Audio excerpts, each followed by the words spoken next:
자, 스톡커피 회원 여러분 안녕하세요. 10월 10일 월요일과 이번 주 금요일 14일 증시 전망을 시작하겠습니다. 원달러 환율이 지난주 내내 불안했죠.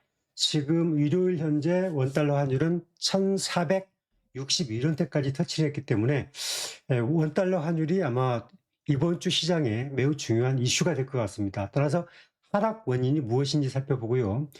외국인이 지난주에 7조 2천억가량 매도했는데 그 매도의 원인, 어떤 종목에 집중됐는지 그 내용을 다시 한번 확인해 보겠습니다. 자, 먼저 10일부터 14일까지 이슈를 좀 보겠습니다. 다우와 나스닥이 토요일 날 하락 지지가 확보가 됐죠. 다우는 소폭 상승, 나스닥은 이제 약보합 정도 했는데 이번 주가 변곡점, 핵심 세 가지 이슈가 있습니다. 이 세 가지가 정확하게 나오면 어떤 결과에 나오나에 따라서 미국 증시가 급반등할 수도 있고 계속 횡보할 수도 있습니다. 잠시 뒤에 알아보고요. 외국인이 7조 1,600억 정도를 순매도했습니다. 지난주에. 그런데 그 내용을 좀 살펴보니까 이 전체적으로는 이제 이 하이닉스 중심의 순매도가 이어지고 있다. 이제 그렇게 봐야 됩니다. 제가 이제 따져보니까,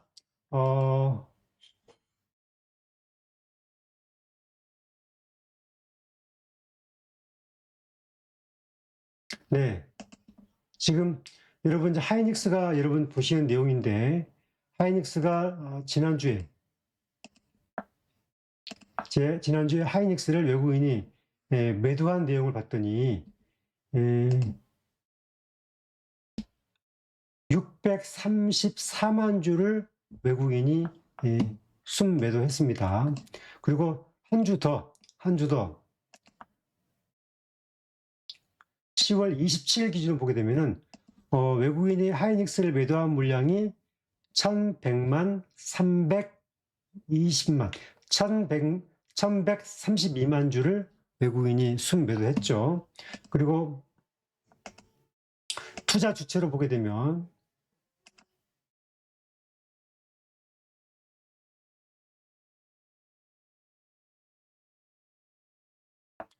10월 31일 이후에 외국인이 매도한 금액을 보면 6조 4천억을 매도했고요. 그리고 한 주 더 앞으로 10월 27일 기준으로 하게 되면은 외국인이 8조 정도를 코스피에서 순매도했습니다. 2주 사이에. 그러면 여기에서 보게 되면 하이닉스 매도가 1132만 주니까 평균 단가를 한 58만 원으로 보면 하이닉스에 매도한 금액이 6조 5,600억 정도를 순매도했습니다. 따라서 10월 27일부터 외국인이 매도한 가격이 8조, 하이닉스가 외국인이 매도한 가격이 한 6조 한 6천억. 따라서 거의 하이닉스 중심의 매도가 집중됐다 이렇게 봐야 되고요. 그다음에 이제 삼성전자는 그 같은 기간이긴 하지만 삼성전자는 오히려 1,137만 주를 순매수했습니다. 하지만 삼성전자도 지난 한 주 동안만 보게 되면 삼성전자를 1,400만 주 순매도한 거죠. 따라서 지난 한 주 동안 외국인의 매도 포지션이 삼성전자와 하이닉스에 집중됐고, 그런데 하이닉스 같은 경우에는 이미 10월 13일부터 이미 하이닉스는 집중적으로 매도 타이밍이 시작됐다. 이렇게 봐야 됩니다. 따라서 외국인이 매도 금액이 7조 2천억 정도 되지만 특정 두 종목, 삼성전자와 하이닉스에 집중되기 때문에 외국인이 많이 올랐던 종목에 대한 차익 실현을 집중적으로 하고 있고, 또 엔비디아의 실적이 둔화될 것을 우려해서 아마 엔비디아와 관련된 AI 관련된 핵심 테마주인 삼성전자와 하이닉스에 집중 매도를 했다. 이렇게 봐야 될 것 같습니다. 원달러 환율이 1,461원대이고요. 달러 강세가 이번 주에 주식시장의 변수인데 잠시 뒤에 이 달러가 왜 이렇게 올라가는지 그 내용을 하나하나 살펴보겠습니다. 오늘 중요한 뉴스 이슈가 하나 나왔습니다. 국장이 지난주에 한 256포인트가 지금 하락을 했는데, 정운식 대통령 비서실장이 이제 이 3자 정식 회의를 갔는데, 여기에서 나왔던 내용이 배당 소득 분리과세, 당과 정부와 대통령실은 화합해야 된다. 화답해야 된다. 이런 메시지를 냈거든요. 그 내용을 이제 간추려 보겠습니다. 결과적으로는 그동안 이제 논란이 되었던 상법 개정과 또 배당소득 분리과세가 핵심 이슈인데, 배당소득 분리과세가 현재는 45%거든요. 주민세 10%. 그래서 49.5고, 그 다음에 이제 이 정부안은 기획재정부안은 35%, 그리고 주민세 10% 이렇게 되어 있고, 하지만 민주당은 더 파격적으로 25%로 하자. 그래서 확실하게 금융시장을 활성화시키자. 이런 의견을 갖고 있습니다. 따라서 민주당 안이 통과가 되면 우리 금융시장은 매우 활활 타오를 가능성이 크다. 그렇게 봐야 될 것 같습니다. 자, 예탁금은 지난주에 87조, 그리고 주식형은 192.9조. 크게 변화가 없습니다. 여기서 외탁금 다시 한번 살펴보고 가겠습니다. 지금 여러분 보이시죠? 예탁금. 이제 거기 예탁금이 보시게 되면 86조 9,500억, 1조 3천억 정도 줄었습니다. 하지만 주식형은 192조 8천억, 1조 3천억이 더 들어왔습니다. 따라서 금융시장 그 흐름은 크게 달라진 게 없다. 그런 말씀을 드리겠습니다. 자, 이제 그 미국 시장이 이 하락 원인의 시발점이 됐죠. 미국 시장이 가장 먼저 아시아 증시에 이렇게 시발점을 줬던 것은 AI 고평가 논란. 이 흐름이 굉장히 중요한 이슈가 됐었는데, 지난 이제 토요일 날 다우와 나스닥의 이 흐름인데, 다우는 이제 장중에 46,500을 이탈했다가 종가는 74포인트 오른 46,987로 마감했죠. 이 장중 흐름 보시면 굉장히 다이내믹했죠. 그죠? 다이내믹했다가 결국은 후장 들어 딱 올라가는 흐름. 나스닥도 장중에는 22,500이 무너졌었는데 종가는 23,000으로 마감했습니다. 거의 약보합 수준이 마감했다는 거. S&P도 역시 장중에 급락했었다가 살짝 그 강보합을 나타냈다는 거. 따라서 지난 토요일 날 미국 시장을 보게 되면 여러 가지 이슈가 있었습니다. AI 고평가 실적 논란이 있었지만 그 이슈는 이제 좀 잠잠해지는 분위기고, 40일 넘게 진행되고 있는 셧다운이 어느 정도 좀 해법이 모색되고 있다. 그에 따르는 어떤 여야 간의 공감대, 그런 기대감이 좀 나타나면서 미국 시장 전체의 지수가 좀 개선되는 그런 흐름을 보였습니다. 자, 이번 주에 미국의 3대 이슈가 있습니다. 하나는 엔비디아의 실적 발표. 11월 11일이죠. 우리 시장으로는 이제 아마 장 마감 이후니까 수요일 아침에 나올 것 같습니다. 이 엔비디아가 실적이 어떻게 나오냐에 따라서 AI 고평가 실적 논란을 잠재우는 키가 될 것 같다. 따라서 이 엔비디아 실적이 적어도 이 예상치에 부합하는 그 정도 나오게 되면, 또는 뭐 예상치에 부합하지 못하더라도 기본적으로 소소하게 선방하는 정도가 나오게 되면 아마 미국의 다우와 특히 나스닥의 빅테크 관련 종목군들은 아마 하락 파동을 좀 멈추고 매물 조정을 잘 받는 그런 파동이 나올 수가 있겠다. 그렇게 보여주고요. 이 CPI, 미국의 이제 3대 지금 이슈가 12월 달에 금리를 인하할 거냐 말 거냐에 대한 이슈가 있어요. 근데 지금 파월도 12월 달에 금리 인하 안 할 수도 있다. 이렇게 얘기를 하다 보니까 금리에 민감한 게 빅테크잖아요. 빅테크 기술주들. 따라서 빅테크 종목군들이 지금 AI 고평가 논란과 또 금리 인하 불확실성 때문에 이 부분이 해소가 돼야 되는 거거든요. 따라서 11월 13일에 발표되는 10월 소비자 물가 CPI가 예상치에 부합하는 정도가 나온다면 저는 12월 달에 금리가 인하될 가능성이 높다. 저는 그렇게 보고 있습니다. 지금 여러분 보고 있는 이 내용이 이제 그동안 있었던 지표인데, 지금 10월 24일 날 지표는 3.0이 나왔습니다. 그러니까 예측치는 3.1이었는데, 예상치가 3.1이었는데 0.1 낮은 3.0이 나오다 보니까 미국 증시가 이렇게 화답을 했죠. 굉장히 강한 랠리를 보였는데, 이제 이번에 11월 13일 날 발표되는 미국의 CPI 결과가 어떻게 나오느냐. 예를 들어서 예측치는 지금 3.1 정도를 보고 있는데 3.1 이내에 나오면 선방이 되는 거고요. 만약에 이제 물가가 한 3.3, 3.4 이렇게 나오게 되면 조금 이제 금리 12월 달에 금리 인하 기조는 조금 논란이 계속될 것 같다. 그렇게 봐야 될 것 같습니다. 지금 여러분 보시는 여기 있는 이 차트는 21년도부터 25년도 지금 10월까지의 9월까지의 지금 소비자 물가, 매월 소비자 물가의 흐름입니다. 소비자 물가가 가장 컸던 때가 21년도 중반부터 22년도 이 하반기까지 컸잖아요. 그죠? 그리고 이제 소비자 물가가 쭉 이제 안정된 흐름을 보이고 있기 때문에 이 소비자 물가를 계속 3% 이내로 안정시키는 게 매우 중요한 고비다. 이 흐름이 기대치에 부합하느냐 안 하느냐에 따라서 실적 12월 금리 인하 흐름이 매우 결정된다. 그렇게 봐야 할 것 같습니다. 이제 그 트럼프 대통령이 이번에 이제 그 뉴욕 시장 등 세계 지자체에서 버지니아 등등 참패했죠. 사실 뉴욕 시장은 전통적으로 이제 민주당 강서였긴 하지만 버지니아라든지 이런 주는 공화당과 민주당과 백중세였습니다. 오히려 공화당이 우위였던 지역이었는데 그곳에서 민주당이 다 압승을 해버렸습니다. 따라서 그 내용 중에 하나가 물가 때문에 못 살겠다 했거든요. 따라서 미국 현지의 물가, 국민들이 느끼는 물가 수준은 정말 매우 높다. 그래서 트럼프 대통령은 이 관세에 대한 부담도 굉장히 커졌습니다. 따라서 트럼프 대통령이 물가를 안정시키려고 노력할 것이고, 따라서 CPI 물가가 매우 중요한 변수가 된다. 이번에 CPI가 예상치를 오버해버리면 12월 달에 금리는 동결될 가능성도 있다. 그렇게 봐야 되겠습니다.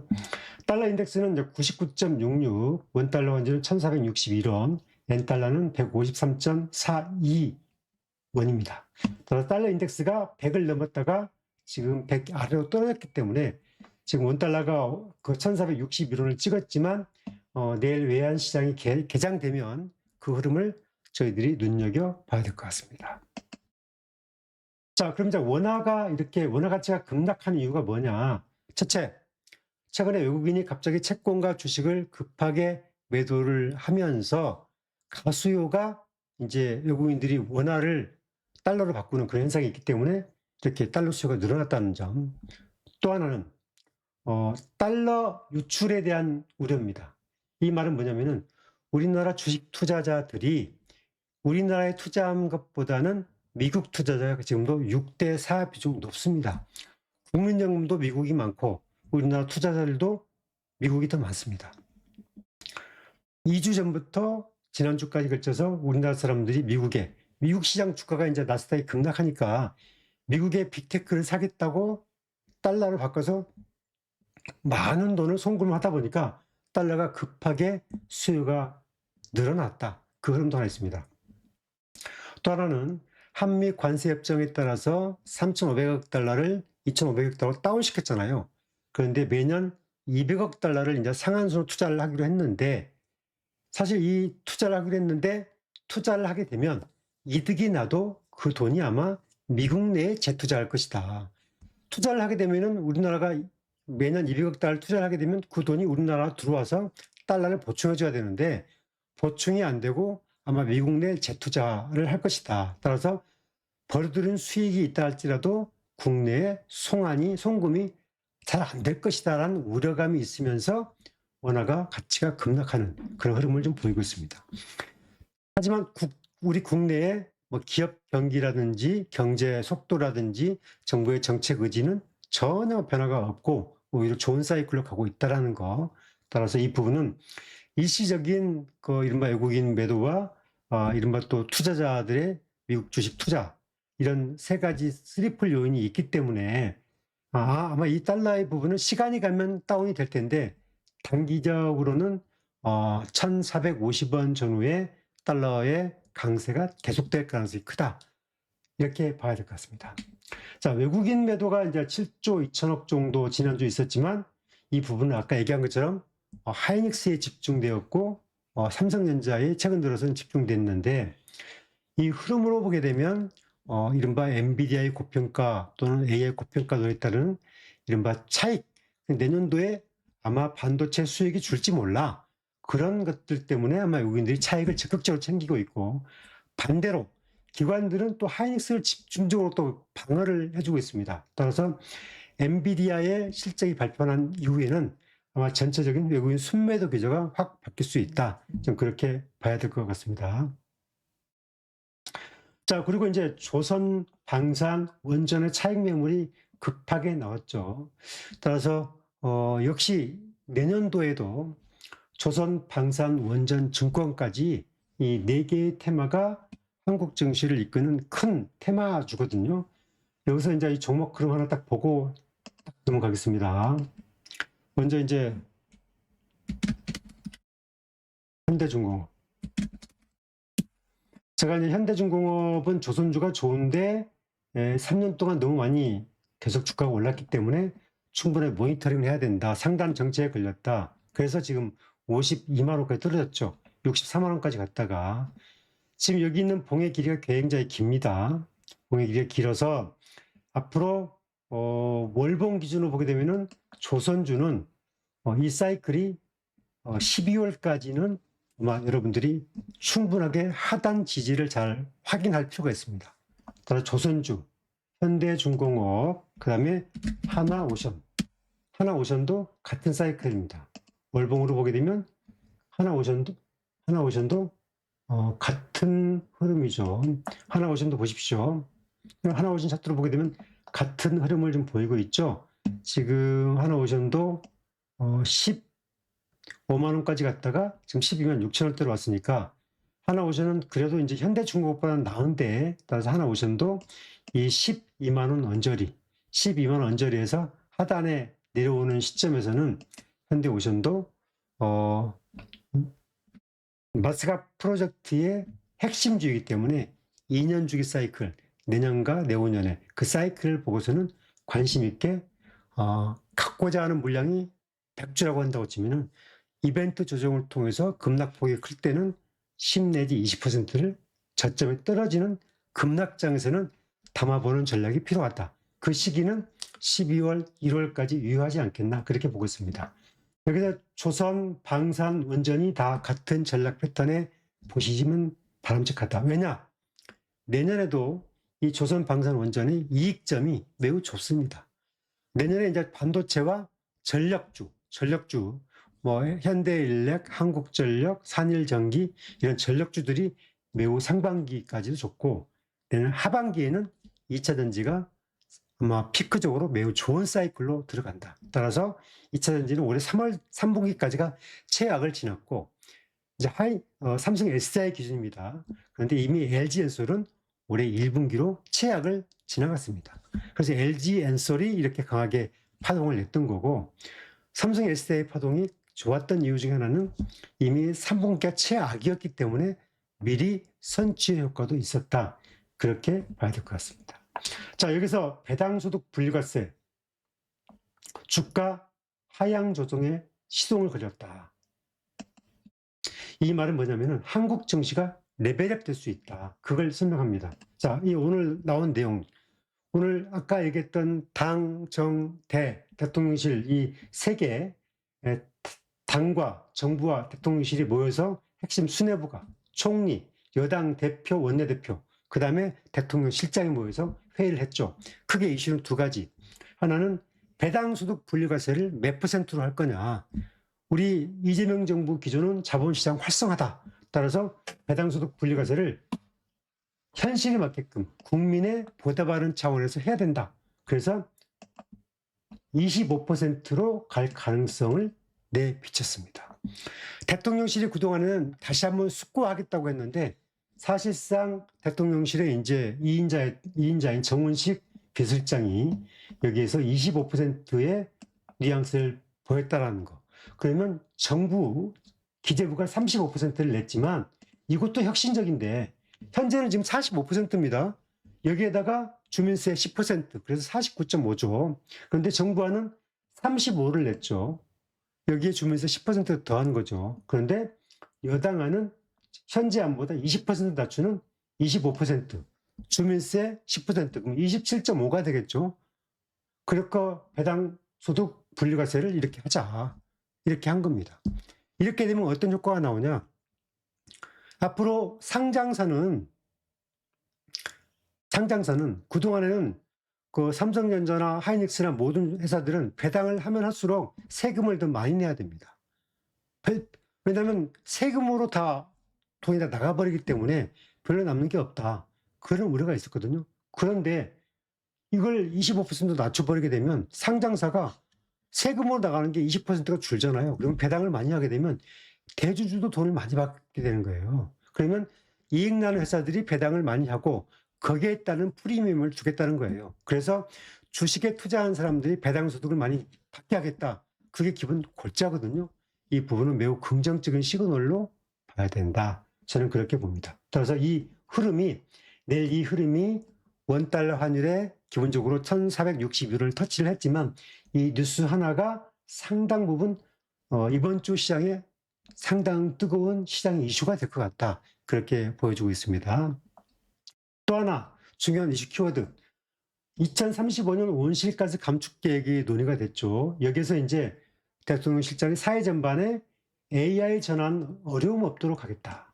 그러니까 온실가스를 감축을 해서 AI 산업을 육성하고 바꿔 말하면 2차 전지라든지 K 배터리 산업을 활성화시키겠다는 뉘앙스가 깔린 겁니다. 발표하지 않았지만.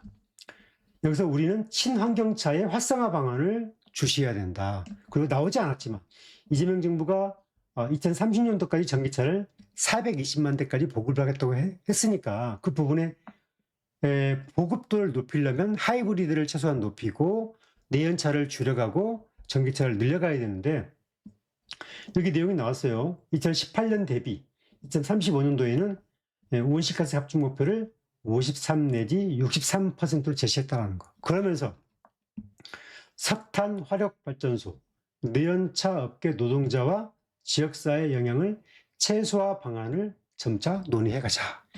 그래서 이 이재명 정부 안에 동안에 온실가스 감축 계획은 계속 차질 없이 진행된다.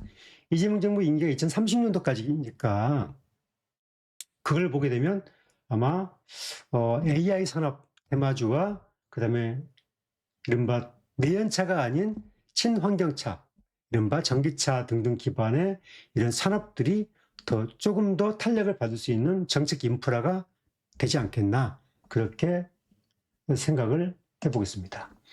자, 지난주 시장이 이제 그 268포인트 급락했죠. 지수를 보게 되면 이제 차트를 한번 보면서 설명 좀 드릴게요.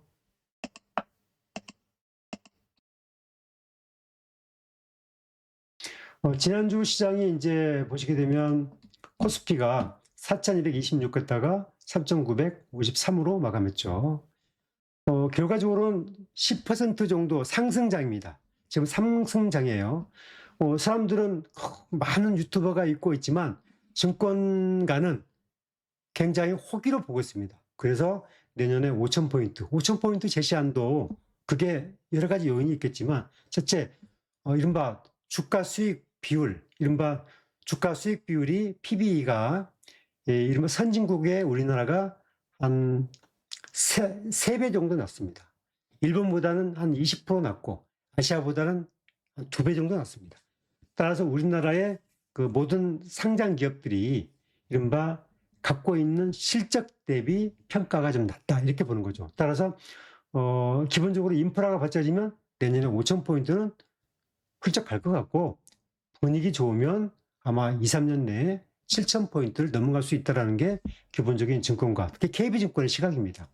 뭐 그건 기본적인 KB증권만이 아니라 JP모건도 올 7월 달에 2년 내에 한국 증시가 여러 가지 배당 소득, 그 다음에 상법 개정 이런 인프라가 다듬어지면 2년 안에 5,000포인트는 넘는다. 그런 내용을 냈잖아요. JP모건이. 그때 많은 증권사, 투자자들이 뭐 정치권에서도 웃기는 소리 하고 있네. 지금 우리 증시가 2,500인데 무슨 5,000 이랬는데 올해 4,200 찍었잖아요.